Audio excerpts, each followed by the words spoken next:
Assalamualaikum dan salam sejahtera. Nama saya Nur Fazlinda binti Abdul Aziz, nombor matrik 282829 dari UUMPS Cawangan Kuala Lumpur. Okey, pada malam ini saya akan memberi pandangan mengenai pembinaan negara bangsa mengikut perspektif Malaysia.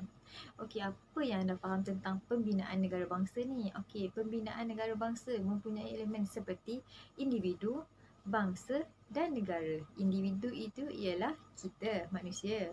Bangsa ialah sekumpulan ataupun sekelompok manusia yang mendidiami di sesuatu tempat.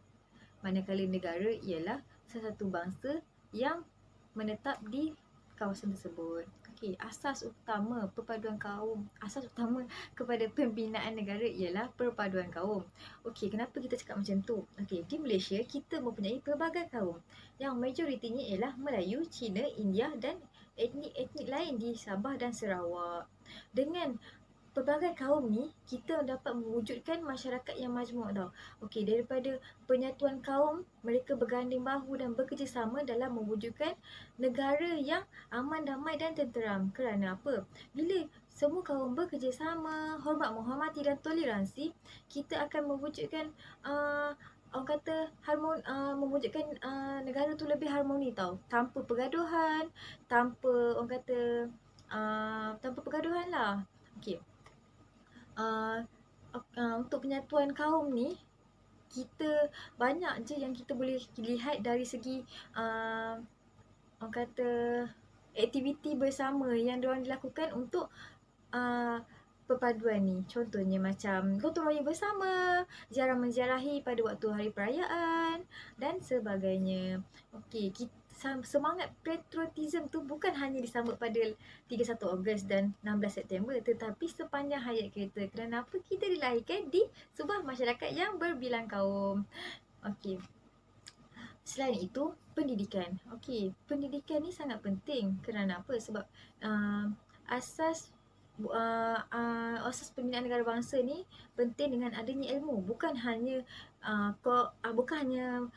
kurikulum saja tetapi co-kurikulum. Kerana apa? Bukan hanya kita mengeluarkan pelajar dan graduan yang berkualiti tetapi graduan yang berkeyakinan diri, cergas dan aktif. Kenapa? Sebab kita memerlukan graduan yang mempunyai sifat-sifat yang orang kata ingin tahu, mencuba, bukan hanya semata-mata hanya untuk lulus exam. Okey. Contohnya kerajaan juga ada buat program seperti program PLKN. Okey.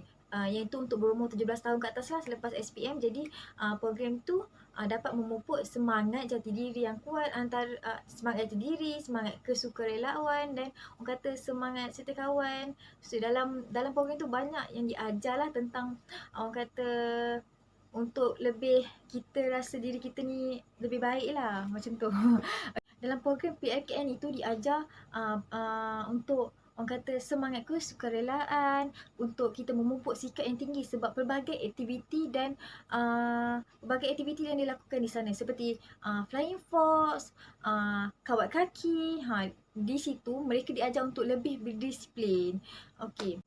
Matlamat satu Malaysia adalah melahirkan sebuah negara bangsa Malaysia yang terdiri daripada pelbagai kaum dan agama yang harus menganggap diri mereka sebagai satu keluarga besar dalam satu negara bangsa Malaysia. Malah berfikir dan bertindak ke arah mencapai perpaduan yang jati antara berbilang kaum. Gagasan satu Malaysia berhasrat mewujudkan sebuah kerajaan yang berpaksikan kepada hasrat rakyat didahulukan, pencapaian diutamakan. Gagasan Malaysia diperkenalkan pada 3 hari bulan April 2009 oleh Perdana Menteri Malaysia yang ke-6 iaitu Datuk Seri Najib Tun Razak. Satu Malaysia digagaskan sebagai satu formula untuk memastikan aspirasi negara iaitu wawasan 2020 dapat dicapai. Gagasan satu Malaysia bukanlah satu wawasan atau gagasan pemikiran baru. Sebaliknya, gagasan satu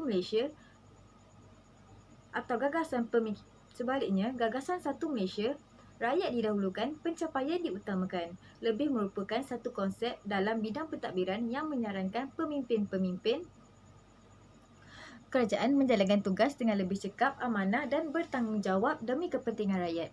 Satu Malaysia adalah penerusan agenda membina negara. Untuk mencapai kemajuan bagi negara, rakyat perlu dimajukan dengan membentuk sikap penerimaan antara kaum yang membawa kepada perpaduan yang utuh.